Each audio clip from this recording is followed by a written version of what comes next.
We will read another part of the civics class 8, role of the parties.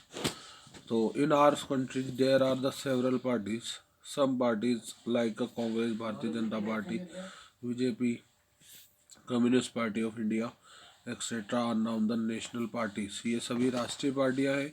As they are aspire the influence large, मतलब इनका जो प्रभाव है वो पूरे बड़े क्षेत्रों में है और लगभग पूरे भारत में. There are also regional parties, यहाँ पे कई क्षेत्रीय पार्टी भी है जैसे Akali Dal, Telugu Desam party.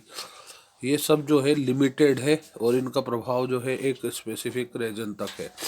Of this parties, ये जो दल है, the party which has rule longest is, जिसने सबसे ज़्यादा रूल किया वो कांग्रेस है. In a between there has been rule other parties also.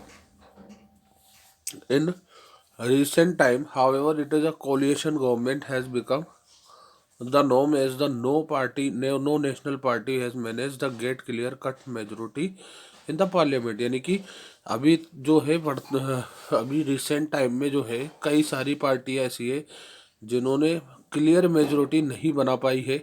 इसलिए उन्होंने जो है क्या नाम से कई दूसरी पार्टियों के साथ गठबंधन कर जिस पार्टी का निर्माण किया है उसे पार्टी को कोलिएशन गवर्नमेंट कहते हैं. ठीक है, चलिए आगे. अब हम पढ़ेंगे मेकिंग ऑफ लॉ, कानून कैसे बनते हैं. तो देखिए, an ordinary bill pass through the following stages an law और एन एक्ट. जैसे कि सबसे पहले देखते हैं, an ordinary bill can be introduce either the two house of a parliament. यानी कि जो एक ऑर्डिनरी बिल होता है उसको पार्लियामेंट के कोई से भी हाउस में इंट्रोड्यूस किया जा सकता है. अ मिनिस्टर और a private member who introduce the bill explain. यानी कि एक जो मंत्री होता है या प्राइवेट मिनिस्टर होता है वो इस बिल को इंट्रोड्यूस करता है. ऑब्जेक्टिव ऑफ द बिल, इसके क्या क्या लक्ष्य है, क्या क्या उद्देश्य है, उन सभी को. If the house favour the bill, अगर हाउस उसके फेवर में होता है तो then go the next stage, तो वो अगली स्टेज में जाता है. Introduction is called the first reading bill. इसको हम जब वो पहली बार जो है पार्लियामेंट में रखा जाता है कोई से भी हाउस में तो उसको हम बोलते हैं first reading of the bill. अब आते हैं second reading. At this stage general discussion bill take place. Thereafter there is a close and by close discussion of the bill. यानी कि सेकंड स्टेज में क्या होता है, एक जो सामान्य जो डिस्कस होता है बिल को मतलब बिल को पास कराने में, और फिर उसके बाद में उसमें क्लोज और कारणों से फिर जो है क्या कमियों से उसमें जो है डिस्कस किया जाता है. In a favour give the reason why it should be accepted. उसमें आपको कारण बताना पड़ते हैं कि क्यों उसे माना जाए और उसे लागू किया जाए. और फिर उसके बाद में it bring out it's weakness after discussion. उसके अंदर जो कमियां निकाली जाती है जो है बहस करने के बाद में. द बिल पुट वॉट, फिर उसके बाद में वोटिंग होती है. Sometime the bill send select committee after the general discussion. कई बार क्या होता है कि किसी बिल को सामान्य तौर पर जो है डिस्कस करके भी पास कर दिया जाता है. और report submit the committee is discussed in house then the close by the close discussion take place which follow the voting session. फिर उसको डिस्कस करने के बाद में उसको जो है वोटिंग सेशन में डाला जाता है. फिर आता है third reading. The will as whole put vote at a stage. इस स्टेज में क्या है कि जो इसके लिए वोट डाले जाते हैं. Minor mistake if any rectified, अगर कुछ में छोटी कमियां होती है तो उसे रेक्टिफाई कर दिया जाता है. It pass by the simple majority, और सामान्य बहुमत के साथ उसको पास कर दिया जाता है. After the bill is passed by one house, जब एक हाउस से वो पास हो जाता है तो it send to other house, दूसरे हाउस में भेजा जाता है. And the bill here also undergoes the same stage, और उस हाउस में भी इसी प्रकार की प्रक्रिया अपनाई जाती है. प्रेसिडेंट एज अ असेंट, यानी कि assent. If the president give assent bill become a act, अगर उस पर सिग्नेचर कर देता है राष्ट्रपति तो वो एक एक्ट बन जाता है. President can withhold his assent can be return bill to the house. अगर वो उस पर साइन नहीं करता तो वो उसको वापस हाउस को लौटा देता है. If the full bill is pass without amendment after such reconsideration the president can not be with hold assent to bill in case disagreement between of two houses deadlock is resolved by the joint session of the two houses which preside over by the speaker। मतलब अगर उसमें संशोधन किए बिना भी जो है उसको वापस से रिकंसिडरेशन कर दिया जाता है तो प्रेसिडेंट उसको जो है रख नहीं सकता उस बिल को। और इस केस में क्या होता है कि डिसएग्रीमेंट जो दोनों हाउस के डिसएग्रीमेंट होने पर उससे जो क्या होता है डेडलॉक किया जाता है, रिजोल्व किया जाता है उसको संयुक्त अधिवेशन के द्वारा, यानी दोनों हाउसेस की मीटिंग के द्वारा। ठीक है, अब आता है money bill. Money bill can be introduce only in the Lok Sabha. इसे अंडरलाइन कर लेना लोग कि मनी बिल केवल लोकसभा में ही प्रस्तुत किया जाता है। The bill is then sent the Rajya Sabha, फिर राज्यसभा में भेजा जाता है। It has to return bill within 14 days. अगर राज्यसभा में वो बिल पास नहीं होता तो उसको 14 दिन के भीतर वापस सेंड करना पड़ता है। ठीक है, एंड द अपर हाउस में भी सजेस्टेड द चेंज, और वो उसमें बदलाव करा सकता है अपर हाउस। ठीक है, आगे चलते हैं। Even if a change are not accepted, अगर मान लो बदलाव नहीं हुए तो once the lower house send to it president, और उसको फिर डायरेक्ट राष्ट्रपति के पास भेज दिया जाता है। She he has sign it, और उस पर उसको साइन करना पड़ता है। And there is a no provision of joint session for the money bill, और मनी बिल पर वो संयुक्त अधिवेशन नहीं बुला सकता। द यूनियन एग्जीक्यूटिव में देखिए, यानी कि संघीय कार्यपालिका, to run the government group of people are required who can take all which all decision, यानी कि जो सरकार के समूह के जो है लोगों के लिए लोगों की ज़रूरत होती है, और हु कैन जो कि डिसीजन लेते हैं। Such group of people collective noun executive, और इसको जो लोगों के लिए जो ग्रुप जो लोगों का ग्रुप होता है जिनको हम सामूहिक रूप से जानते हैं एग्जीक्यूटिव यानी कार्यपालिका के रूप में। The executive at the union level comprise the president, इसमें प्रेसिडेंट भी शामिल होता है, प्राइम मिनिस्टर भी होता है और काउंसिल ऑफ मिनिस्टर्स होते हैं। अब बात करेंगे प्रेसिडेंट की। Both and both at the centre in the state level there are official head, यानी कि सबसे प्रमुख आदमी राष्ट्रपति होता है। A real head of council minister comprise different categories of the ministers. अब इसमें क्या होता है, जो काउंसिल ऑफ मिनिस्टर्स होते हैं उसमें कई प्रकार के कई कैटेगरी के जो मंत्री होते हैं। The president at the centre and the governor at the state level play the identical role. राष्ट्रपति केंद्र में और गवर्नर जो है राज्य में जो है दोनों लेवल पर जो है महत्वपूर्ण रोल प्ले करते हैं। The president of India is those the constitutional head, यानी संवैधानिक मुखिया जो है जो है राष्ट्रपति होता है of the Indian Union. The executive authority is vested in the president. However, since India has adopted the parliamentary system, जब से भारत ने पार्लियामेंट्री सिस्टम अपनाया है सरकार में, तो the real power of exercise, तो उसमें क्या है वास्तविक जो शक्तियाँ होती है वो कौन काम में लेता है, वो काम में लिए जाती है prime minister and the council of minister के द्वारा।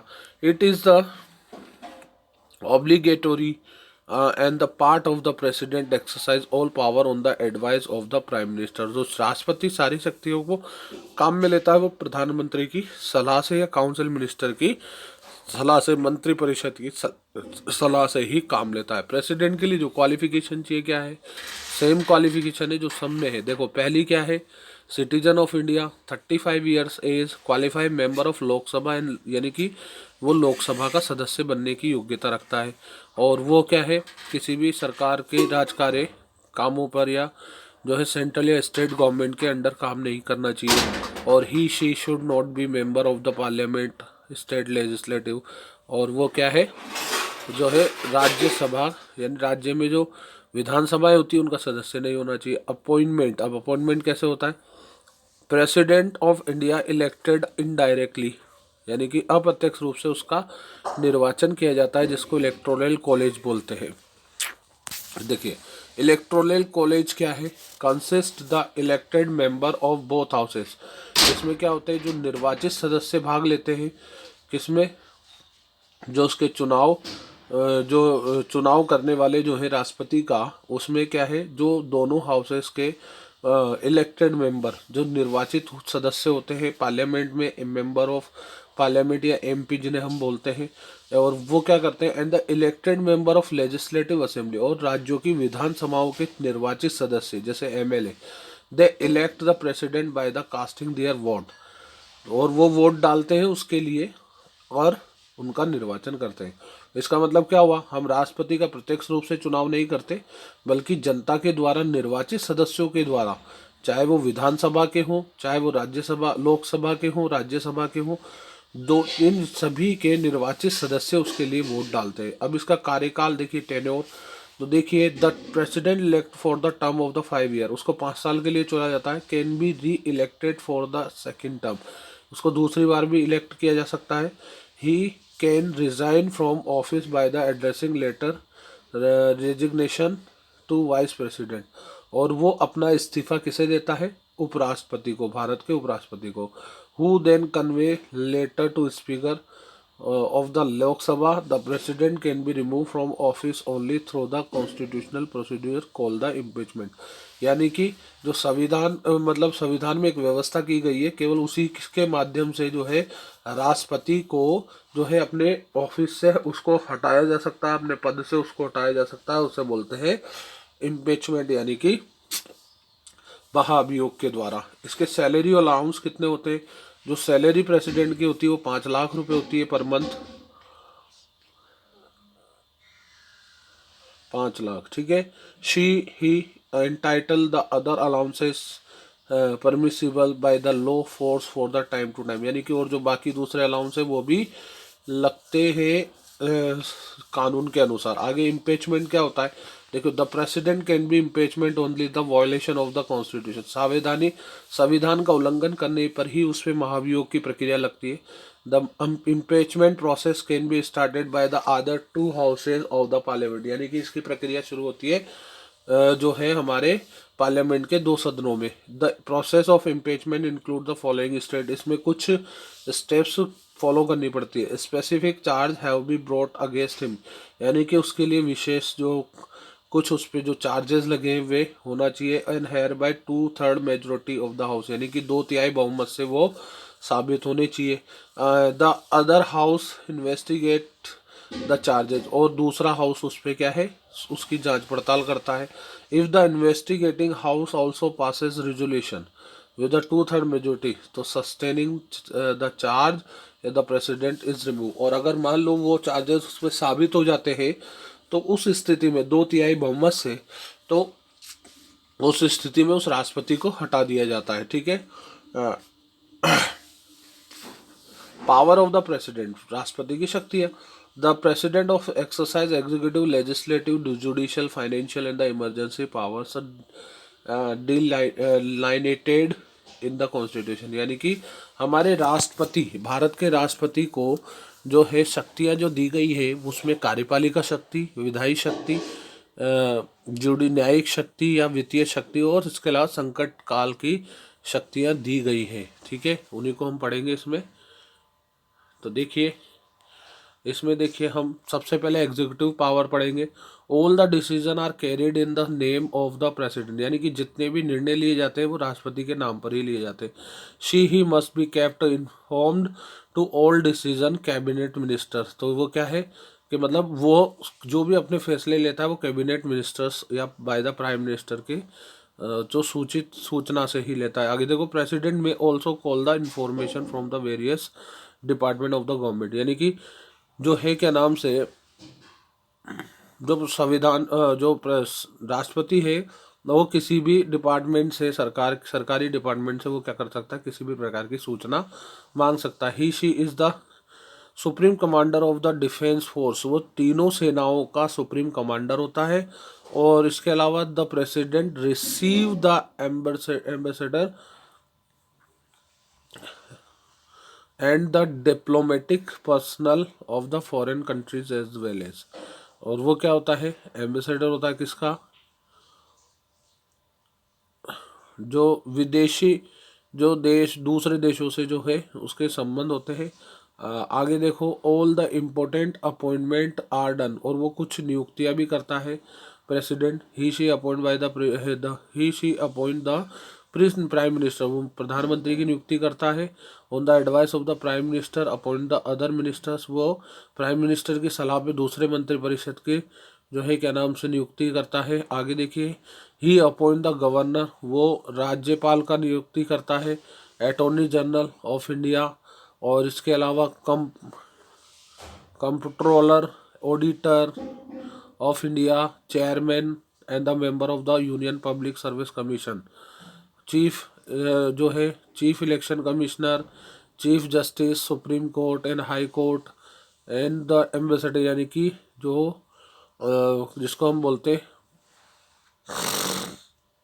विदेश मंत्री की जो है उनकी नियुक्ति करता है। आगे देखो, लेजिस्लेटिव पावर में हम देखेंगे, सॉरी फाइनेंशियल पावर में हम देखेंगे, the presentation of the budget is in the parliament is done in the name of the president, यानी राष्ट्रपति के नाम पर ही जो लोकसभा में जो है मनी बिल या बजट पास किया जाता है for the money bill to the introduce in the Lok Sabha में मनी बिल के रूप में उसको इंट्रोड्यूस किया जाता है। A recommendation from the president is required, इसके लिए राष्ट्रपति की रिकमेंडेशन जरूरी होती है। A finance commission is also appointed by the president after 5 year, यानी कि हर 5 साल में जो है फाइनेंस कमीशन की नियुक्ति करता है राष्ट्रपति। अब पढ़ते हैं legislative power. The president exercise the following legislative power. The president address the first session of the parliament after the election, चुनाव के बाद में जो प्रेसिडेंट है वो पार्लियामेंट का फर्स्ट सेशन लेता है। He she is power summon close session of the parliament, वो क्या कर सकता है, उसके पास ये शक्ति होती है कि वो क्या है दोनों सेशन को क्लोज कर सकता है, भंग कर सकता है। And he she can dissolve the Lok Sabha, Lok Sabha को भी वो क्या कर सकता है, डिजोल्व कर सकता है। और can also summon the joint sitting of both house parliament in case of deadlock between them, यानी कि अगर मान लीजिए दोनों में असहमति में किसी कानून पर दोनों सदनों में अगर असहमति होती है तो उसके लिए वो संयुक्त अधिवेशन बुला सकता है। A bill pass by the parliament can become a law only after the president sign, जब तक किसी कानून पर राष्ट्रपति के साइन नहीं होते तब तक वो कानून नहीं बन सकता। तो इसीलिए कह रहे हैं कि बिल पास होने के बाद में पार्लियामेंट से तो राष्ट्रपति जब उस पर साइन कर देता है तभी वो कानून बनता है या लॉ बनता है। आगे देखो, the president can issue ordinance, अध्यादेश पारित करता है, which have to effect of law, जो कि कानून को प्रभावित करते हैं। When the parliament is not session, देखिए पार्लियामेंट जो है तो 6 महीने के सेशन में चलती है, तो फिर जब पार्लियामेंट नहीं चलती होती और उस समय कोई कानून की ज़रूरत हो तो वो ऑर्डिनेंस पास करता है जिसे अध्यादेश बोलते हैं।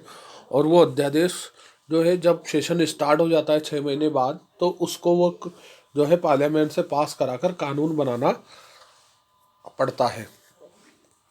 अब आते हैं न्यायिक शक्तियाँ। The president can also appeal the mercy, भाई जो कोई भी जो है प्रेसिडेंट के सामने दया की जो है याचना कर सकता है। And reduce to sentence, grant a pardon to any person sentence by the court within Indian territory, अगर मान लीजिए किसी भी व्यक्ति को सजाए मौत वगैरह या कुछ जो है उम्र कैद की सजा दी जा गई है तो राष्ट्रपति उसे चेंज करवा सकता है, उसे जो है सजा कम करा सकता है या उसे माफ भी कर सकता है। आगे चलते हैं, emergency provision. The president has certain emergency powers to deal with extraordinary situation, अगर मान लीजिए कोई संकट की स्थिति में क्या होती है कि सारी शक्तियाँ जो है राष्ट्रपति में निहित हो जाती है।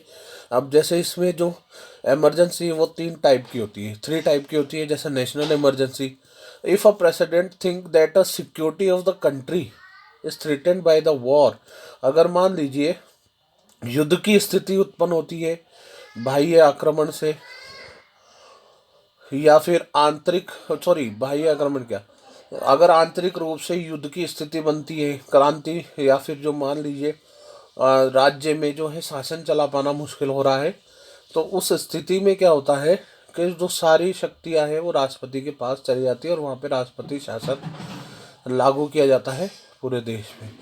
अब आती है break down the state machinery, ऊपर वाला नेशनल इमरजेंसी है। इसमें क्या होता है, अगर मान लो बाह्य आक्रमण हो या गृह युद्ध चल रहा हो, देश में गृह कलह चल रहा हो और वहाँ पे शासन चला पाना मुश्किल हो पा रहा है, तो प्रधानमंत्री की सलाह पे वहाँ पर राष्ट्रपति अपने शासन को अपने अंडर कंट्रोल ले लेता है। ठीक है, break down the state machinery, अगर मान लीजिए president convince that a government of state, अगर राज्य की सरकार जो है ये अगर कहे या ये सेंटेंस पास करे कि भाई उस जो है वहाँ पर जो है शासन कर पाना मुश्किल हो रहा है अकॉर्डिंग टू कॉन्स्टिट्यूशन, तो फिर वो क्या करते हैं कि वहाँ पर भी राज्यों में भी राष्ट्रपति जो है शासन लागू किया जाता है, और वो लागू किया जाता है किसके, राज्यपाल की सलाह पर।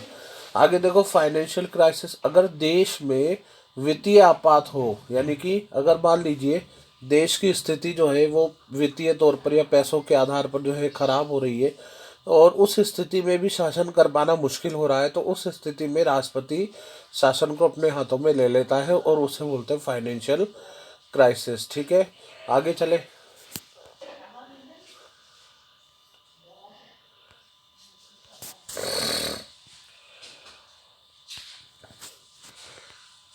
तो देखिए इसमें, when there is a breakdown of a law and order in a state, president can take over the administration of the state, is the situation called president rule। जब मान लीजिए शासन चला पाना मुश्किल हो पा रहा है राज्यों में, और प्रेसिडेंट जो है उसको सारे प्रशासन को अपने हाथ में ले लेता है, तो इस स्थिति को हम प्रेसिडेंट रूल्स यानी राष्ट्रपति शासन कहते हैं। The check on the emergency power is that the president can declare emergency. अब इसमें क्या होता है, जब इमरजेंसी पावर्स को चेक करने के लिए क्या होता है, जो प्रेसिडेंट जो है इमरजेंसी डिक्लेयर करता है only on advice of union cabinet, यानी कि संघ की जो कैबिनेट होती है उसके आधार पर। And the declaration of emergency has to be approved by the parliament, और उसको जो है पार्लियामेंट से जल्दी ही पास कराना होता है। ठीक है, जैसा पॉसिबल हो। वाइस प्रेसिडेंट, अब बात करते हैं उपराष्ट्रपति की। The vice president of India act as the president in the president absence, यानी कि वाइस प्रेसिडेंट जो है राष्ट्रपति के रूप में काम करता है जब जो है प्रेसिडेंट एब्सेंट हो। इन केस ऑफ डेथ प्रेसिडेंट और टेम्परेरी एब्सेंस, या मृत्यु के दौरान या फिर मृत्यु के बाद या फिर अस्थायी रूप से एब्सेंस होने पर। Vice president take charges of honourable post, vice president जो है सारे जो जो चार्जेज है वो राष्ट्रपति के वो उसके पास सम्मान वगैरह जो है उसको मिल जाते हैं। And he is the chairman of Rajya Sabha, Rajya Sabha का अध्यक्ष होता है। She elected by the elected members both houses और द पार्लियामेंट, उसे संसद के दोनों सदनों के सदस्य जो है उसका निर्वाचन करते हैं। इसके लिए क्वालिफिकेशन क्या है, वो राज्य का देश का नागरिक होना चाहिए, और 35 ईयर्स उसकी एज होना चाहिए, जैसे इसमें आपको बता रखा है हमारे राष्ट्रपति रामनाथ कोविंद। आगे देखिए, qualified to be member of Rajya Sabha, वो राज्यसभा का सदस्य बनने की योग्यता रखता हो। उसका कार्यकाल होता है, vice president is a 5 year and he she resign the letter, जो है वो अपना रिजाइन जो है वो किसको देगा, प्रेसिडेंट को। He can remove by the resolution, और वो भी जो है क्या उसको हटाने के लिए जो भी क्या किया जाता है मेजोरिटी से जो है लोकसभा के उसको इम्पीचमेंट की द्वारा हटाया जाता है। आगे देखो, प्राइम मिनिस्टर, प्रधानमंत्री की बात करेंगे। The party of the party that wins, जो पार्टी जीतती है बहुमत से सीटें हासिल करती है लोकसभा में, तो वो सरकार बनाती है। The leader of majority party, जो बहुमत दल होता है उसमें जो है क्या नाम से उसका जो नेता होता है, नेतृत्व करता होता है, उसे इनवाइटेड किया जाता है प्रेसिडेंट के द्वारा सरकार बनाने के लिए, और जो उसको जो है प्रधानमंत्री की उपाधि या प्रधानमंत्री की जो है पदवी दी जाती है। The prime minister is the real head, वो वास्तविक मुखिया होता है किसका, कार्यपालिका का। And the president act on the advice of the prime minister, और राष्ट्रपति भी उसी की सलाह पर काम करता है। Function of the prime minister, अब प्राइम मिनिस्टर के क्या क्या काम होते हैं। The prime minister perform the varied function, कई प्रकार के कार्य करता है। He he act the link between the legislature and the executive, impart duties both of executive as well as the legislature. आगे देखिए, यानी कि वो क्या करता है, प्राइम मिनिस्टर जो है कई प्रकार के कार्य करता है, और वो लिंक होता है लेजिस्लेचर और एग्जीक्यूटिव के बीच में। और इसके अलावा वो दोनों के प्रति जो है impart duty of both in the executive and the legislature as the legislature, यानी वो लेजिस्लेचर और कार्यपालिका दोनों की तरह, संसद और कार्यपालिका दोनों के लिए ही काम करता है। तो अब देखिए कौन कौन से फंक्शन है उसके, वो हम देखेंगे। तो देखिए पहला, first, prime minister and the council of minister. The prime minister select सब मेंबर्स ऑफ द पार्लियामेंट, वो संसद के कुछ लोगों को सेलेक्ट करता है फॉर द काउंसिल मिनिस्टर, मंत्रिपरिषद के लिए। The minister are then formally appointed by the president, और उनको नियुक्ति जो है राष्ट्रपति के द्वारा दी जाती है। The prime minister locate the portfolio among the ministers, और उसके सामने जो है वो उनको डिपार्टमेंट देता है, पोर्टफोलियो बांटता है किसमें, मंत्रियों में। He she presided over the meeting, वो उनकी जो है मीटिंग लेता है of the cabinet and supervise the minister, वो उनका सुपरविजन करता है। He should coordinate the policy, और नीतियों के साथ उनके साथ वार्तालाप करता है सरकार की। आगे देखिए फिर नेक्स्ट है प्राइम मिनिस्टर्स रोल्स और in the parliament. Prime minister का क्या रोल होता है, वो देखिए, the leader of the Lok Sabha, Lok Sabha का लीडर होता है, and the head of the council minister, और वो मंत्री परिषद का भी मुखिया होता है। The prime minister can intervene when in the discussion of parliament, he may also advise the president, वो लोकसभा में जो है राष्ट्रपति को जो है सलाह भी दे सकता है लोकसभा भंग करने की। ठीक है, आगे चलते हैं। देखिए link between the president and the council minister, वो जो है प्रेसिडेंट और काउंसिल मिनिस्टर के बीच में भी कड़ी के रूप में काम करता है। The prime minister act as a link the president, और वो राष्ट्रपति और जो है प्रधानमंत्री के बीच में भी जो है लिंक होती है। And the council ministers, he she communicate all decision council of ministers to the president, और वो जितने भी मंत्रिपरिषद में जो निर्णय लिए जाते हैं वो उनको साझा करता है किसके साथ में, राष्ट्रपति के साथ में। अब बात करते हैं council of minister. The formal head of the council minister prime minister, जो औपचारिक जो नेतृत्व करता होता है मंत्रिपरिषद का वो होता है prime minister. The council of minister aid help the president carrying out his function, और राष्ट्रपति की सहायता से ही वो क्या करते हैं, जो काउंसिल ऑफ मिनिस्टर्स होते हैं वो कार्य करते हैं। अब इसमें क्वालिफिकेशन देखिए, to be minister in the council minister person must be the member of the two house, वो दोनों हाउसों में से किसी का सदस्य होना चाहिए। In case she is not member of the parliament, he she must acquire the membership either to houses of the parliament with in 6 month. अगर मान लो वो सदस्य भी नहीं होता तो उसको 6 महीने के भीतर भीतर उसकी सदस्यता हासिल करनी होती है दोनों सदनों में से किसी में से। आगे देखिए कैटेगरी ऑफ मिनिस्टर्स। अब इसमें कौन कौन से कैटेगरी होती है इनकी। सबसे पहले आते हैं cabinet minister, who hold charge the different portfolio department, जिनके पास में कुछ जो है विभाग दिए जाते हैं केंद्र सरकार के द्वारा, जैसे डिफेंस, फाइनेंस या इंडस्ट्री। तो इन लोगों को कैबिनेट मिनिस्टर किए जाते हैं। द सेकेंड लेवल के जो मिनिस्टर होते हैं उसको मिनिस्टर ऑफ स्टेट यानी राज्य मंत्री कहते हैं। द थर्ड कैटेगरी होती है डेप्यूटी, जो है डेप्यूटी मिनिस्टर यानी कार्य प्रभार मंत्री, जो कैबिनेट मिनिस्टर्स मतलब हु असिस्ट, जो असिस्ट करते हैं कैबिनेट मिनिस्टर्स को। आगे बात करते हैं कलेक्टिव रेस्पॉन्सिबिलिटी की, सामूहिक जिम्मेदारी की। The council of minister work team, यानी कि ये जो मंत्रिपरिषद है वो एक टीम के रूप में काम करते हैं। All the minister responsible to the legislature decision, यानी कि जो भी संसद में जो भी निर्णय लिए जाते हैं उसके प्रति सभी जिम्मेदार होते हैं। You have seen if the vote और नो कॉन्फिडेंस इस पास, अगर मान लीजिए अविश्वास प्रस्ताव पास हो जाता है लोकसभा में उनके विरुद्ध मेंबर ऑफ द काउंसिल, तो एंटायर काउंसिल मिनिस्टर को रिजाइन करना पड़ता है। This is the known the collective responsibility, और इसको ही कलेक्टिव रेस्पॉन्सिबिलिटी कहते हैं। आगे देखिए the council of minister actually take executive decision, prepare budget वगैरह। अब ये काउंसिल मिनिस्टर जो है बजट वगैरह तैयार करते हैं, कानून बनाने में महत्वपूर्ण भूमिका निभाते हैं। अब देखिए relation between the president and the council minister.